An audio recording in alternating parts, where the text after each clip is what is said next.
You'd hardly expect a few lines typed on an official document to strip a man of his identity, yet that's precisely what many claim Meghan Markle managed to pull off against Prince Harry.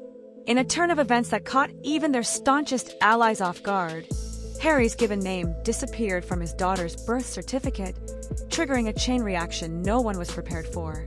When little Lilibet Diana entered the world, people anticipated the familiar royal ritual. A carefully phrased announcement, a polished photograph for the archives, and a legal record that unmistakably confirmed her lineage. But buried within that paperwork was something so bizarre it sent ripples of disbelief from London all the way to California. Rather than stating Harry's birth name, Henry Charles Albert David, the certificate listed the Duke of Sussex in the space reserved for first names and His Royal Highness in place of his last. Pause for a moment and picture presenting that document to a civil servant. Imagine the confusion as the clerk squints and asks, "Sir, this isn't your legal name, is it?" To casual observers, it seemed almost comical. But to anyone who understands royal protocols and the legal significance of these records, it felt eerily deliberate. This wasn't the kind of error that happens because someone was tired. It had all the signs of a quiet maneuver intended to shift authority over the children's legal standing. And that's when the uncomfortable questions came to the surface. Was this a harmless clerical mishap, or the opening move in a bigger strategy for control? While the tabloids obsessed over whether Harry and Meghan were entitled to use the Queen's childhood nickname for their daughter, a far more consequential problem was brewing just beneath the headlines. Titles may be symbolic, but birth certificates are the backbone of legal identity. They establish citizenship, secure parental rights, and lay the groundwork for inheritance. Leaving out Harry's actual name wasn't merely peculiar, it could change everything. Inside palace walls and across social media feeds, speculation ignited. Many suspected Meghan knew precisely what she was doing. After all, this wasn't her first time reworking an official record. When Archie was born, she quietly removed her own first and middle names from his UK birth certificate, replacing Rachel Meghan with Her Royal Highness the Duchess of Sussex. That alone created a media frenzy. So when Lilibet's birth document arrived missing Harry's name, it didn't take long for people to question whether this was another intentional step, rather than an innocent oversight. Those well-versed in royal affairs will tell you this was no accident. Under American regulations, a birth certificate without a clearly documented parent can cause a cascade of problems. It can hold up passport processing, trigger endless paperwork scrutiny, and in legal disputes, it can hand a significant advantage to the parent with their name unambiguously recorded. And it wasn't long before that theoretical risk became real. When Harry and Meghan applied for British passports for their children, they encountered a bureaucratic nightmare. What should have been a routine submission turned into a saga of delays and unanswered questions. Officials cited technical difficulties without providing any clear explanation. Applications stalled in limbo for over 6 months. To Harry, it felt like a deliberate campaign to prevent his children from being formally tied to the royal lineage. He was furious, more enraged than many had ever seen him. Those close to the couple say Harry eventually threatened to demand every scrap of correspondence about the holdup. He wanted solid evidence, proof that someone in a position of power was obstructing the process on purpose. He grew so exasperated that he even proposed dropping the Windsor name entirely and adopting his mother's surname, Spencer, for all official matters. Just think about the symbolism of that. A man who once stood third in line to inherit the throne contemplating casting aside the Windsor heritage altogether. And it wasn't an empty threat. Diana's brother, Charles Spencer, reportedly supported the idea wholeheartedly. He had always carried resentment over the way the royal establishment treated Diana. For Harry, becoming Henry Spencer would have been the ultimate tribute to his late mother, and a final break from the institution that had haunted them both. Still, even as Harry weighed that drastic option, he knew the consequences would be severe. Taking the Spencer name would almost certainly sever whatever fragile bond remained with King Charles. It would drive an irrevocable wedge into the family tree his children would one day inherit. All the while, Meghan stayed completely silent. She never offered any public comment about why Harry's legal name was omitted, nor did she clarify whether she had approved the paperwork herself. That silence only deepened the suspicion.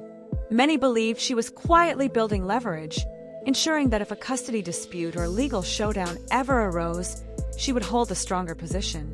And here's the uncomfortable detail that few dare to mention.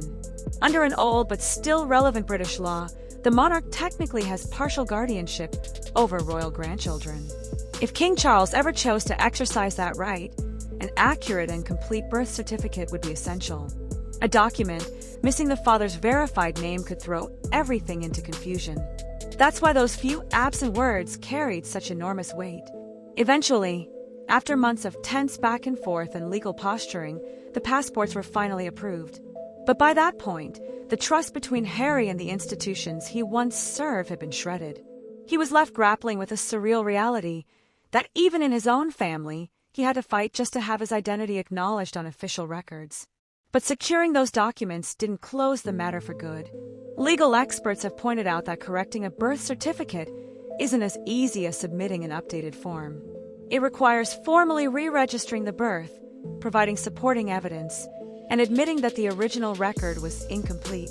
If Harry and Meghan corrected the oversight later, they did it without any public announcement. If they left it alone, Lilibet's birth certificate still bears that strange omission to this day. Which leaves a nagging question. Was this all just bureaucratic incompetence, or a carefully laid plan? Some say Meghan has always focused on maintaining control over her public image, her family narrative, and her children's legal ties. Others believe she was simply trying to protect her kids from the same suffocating traditions that devastated Diana's life. But regardless of the motive, the outcome was clear. Harry was reduced to a title, left to prove he belonged in his own daughter's story. And this was about much more than symbolism. In practice, travel permissions, legal decisions, and even emergency custody rely on what's documented. If Harry ever wanted to take his children overseas without Meghan's consent, he would be legally blocked. His status as Duke wouldn't matter. He would still need her written approval. That's a chilling reality. To the outside world, Harry remains the Duke of Sussex, the symbol of a modern, independent royal. But when it comes to the paperwork that dictates his parental rights, he's been steadily edged out. Meghan, meanwhile, holds the critical details, the official records, the legal leverage, and she shows no intention of surrendering that power. Observers have described this as a deliberate, painstaking strategy, one Meghan executes with remarkable precision. Every missing name, every prolonged delay, every carefully chosen title builds her position stronger. And Harry, despite all the weight of his heritage, is left scrambling to keep pace. If you look beyond the glossy magazine profiles and multi-million-dollar media deals, you'll see a far more personal story. It's the account of two people locked in an invisible conflict over identity and control, a struggle so intimate it barely matters whether the world is watching. And here's the most unsettling part. If a single certificate can be altered with little scrutiny, what else could be quietly changed over the years? What other records might be adjusted until Harry's name slips into the background altogether? Now that the initial chaos has faded, one truth remains impossible to ignore. For all the glamour of their post-royal life, Harry has never seemed more adrift. The man who once pledged to honor his mother's memory now faces a fight to preserve his own place in his family story. Whether you see Meghan as a master tactician or a mother fiercely defending her children, the result is undeniable. Harry's name, the one he was born with, nearly disappeared from history. It's proof that titles and lineage pale next to a single line of text on a government record. And no matter how famous you are, staying visible in your children's lives can be the most exhausting battle you'll ever fight.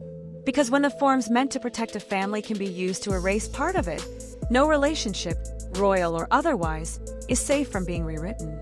And that's why Harry's outrage wasn't about a single certificate or a delayed passport.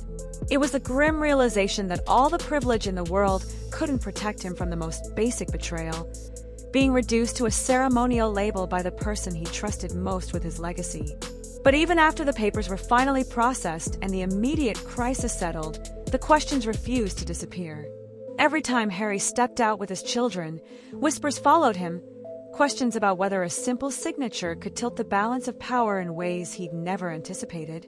These weren't loud confrontations or public arguments. They were quiet, persistent doubts that trailed his every move. In many ways, The saga mirrored Harry and Meghan's broader break from royal life. They had declared their independence, promising a future free from the suffocating rituals of the monarchy. Yet the further they tried to run, the more entangled they seemed to become in the very systems they claimed to reject. Each document, each application, each legal form pulled them right back into the same orbit they'd sworn to escape. For Meghan, the controversy seemed to roll off her without so much as a ripple. She rarely addressed the issue, never offered a detailed explanation, and seemed perfectly comfortable letting others speculate. To some observers, that silence looked like quiet confidence, a belief that she was safeguarding her children's future, no matter how it looked to the outside world. To others, it was a sign she was fully aware of how her decisions could be interpreted, and she simply didn't care. Meanwhile, for Harry, every bureaucratic obstacle felt like another blow to his sense of stability. For a man who had been raised to believe that legacy and duty were the cornerstones of his existence, realizing that even his own name could be quietly replaced must have been a humiliation he never imagined he'd face.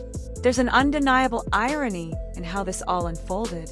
Harry had once accused the royal family of managing every detail of his life, of deciding what he could say and how he should act. But in this new chapter, he was learning that power can be equally suffocating when it belongs to someone you love. He wasn't dealing with palace officials anymore, but he was still subject to decisions he didn't fully control. Even now, long after the headlines have moved on to the couple's next controversy, the birth certificate remains a potent reminder.